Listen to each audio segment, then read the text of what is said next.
kamu masuk Islam dapat apa? Kamu ditipu orang Islam. Saya bilang, saya masuk Islam dapat rumah di surga. Jadi jangan sampai ya orang Islam dihina, kemudian ikut-ikut menghina Islam ya. Saya bilang saya dapat rumah di surga. Rumah di surga nggak bisa ambruk, nggak akan habis dimakan rayap. Saya bilang kalau kamu nekat Islam, kembalikan seluruh pemberian kami sejak kamu lahir selain air susu ibu. Saya lahir tanggal 13 Oktober tahun 62. Peristiwa itu terjadi Agustus 2003. Total semua sama ibu saya. Kembalikan enggak? Praktek kalau 2002 gagal, saya enggak mau gagal lagi 2003. Praktek la ilaha illallah, tiada ilah selain Allah. Praktek syahadat asyhadu alla ilaha illallah, saya bersaksi tiada Tuhan selain Allah. Berarti Allah nomor satu, saya enggak mau gagal lagi. Kul inna sholati wa nusuki wa mayaya wa mamati lillahi rabbil alamin. Sesungguhnya sholatku, ibadahku, hidupku, matiku hanya untuk Allah. Saya nggak mau gagal lagi. Saya pengen disayang Allah. Maka saya katakan berat agama.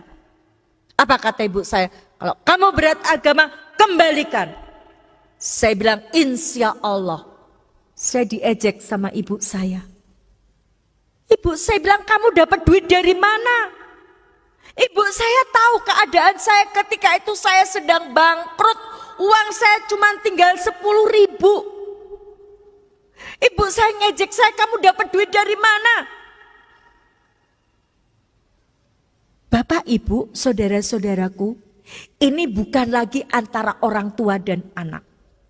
Tapi ini antara iman dan kafir. Saya bilang saya punya Allah yang maha kaya. Saya punya Allah yang ar-Rahman ar-Rahim. Allah tidak akan membiarkan saya. Ibu saya bilang buktikan. Insya Allah. Pantang saya mengalah di depan orang kafir. Walaupun itu ibu saya. Pantang saya menangis di depan orang kafir. Walaupun itu ibu saya. Pantang saya mengemis belas kasihan kepada orang kafir walaupun itu ibu saya. Maka saya heran kalau ada orang Islam membela orang kafir. Saya heran sekali.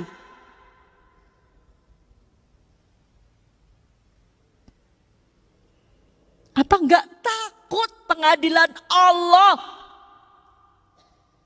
Apalagi orang menghina Al-Quran dibela. Ngakunya Islam lagi. Ibu saya bilang buktikan. Dalam waktu 7 hari kamu bisa mengembalikan. Saya bilang insya Allah. Ya, ibu saya pergi. Pulang.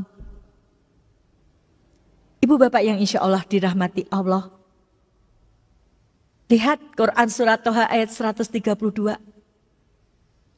Dan perintahkanlah kepada keluargamu mendirikan sholat. Dan bersabarlah kamu mengerjakannya. Kami tidak meminta rezeki kepadamu, kata Allah.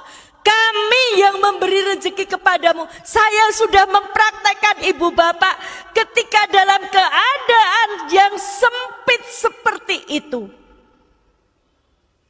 Surhat dong Allah. Hati-hati ya ibu curhat. Jangan asal curhat di depan TV.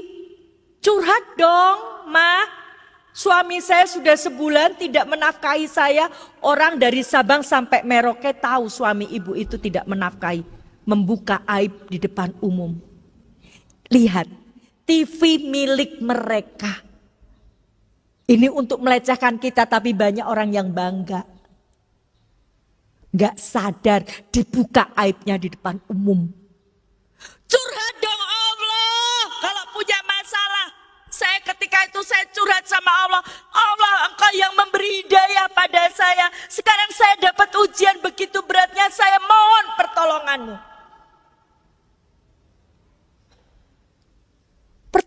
Allah tidak uang langsung.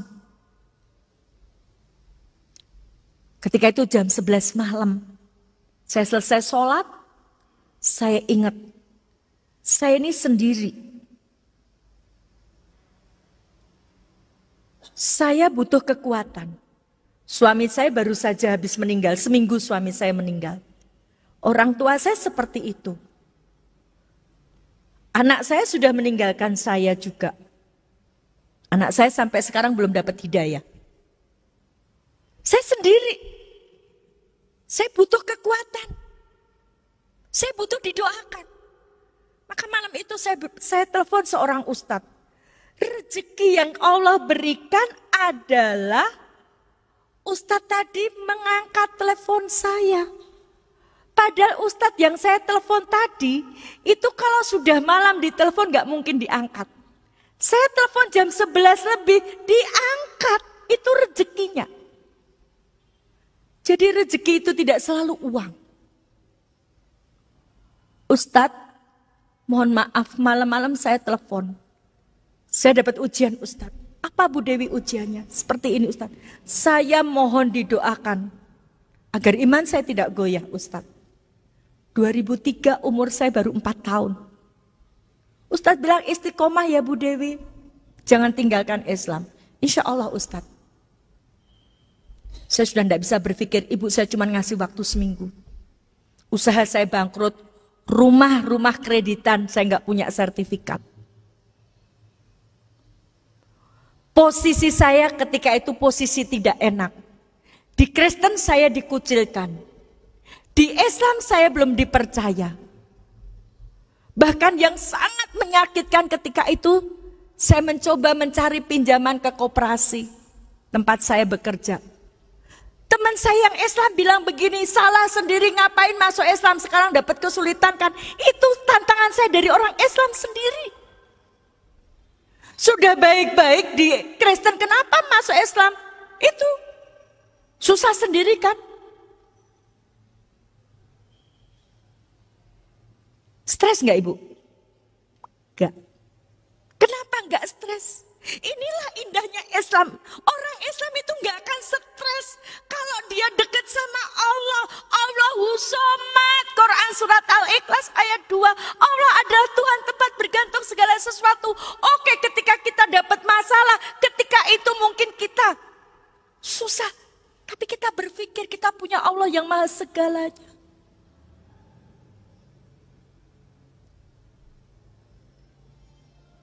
Solusinya apa Ibu Bapak?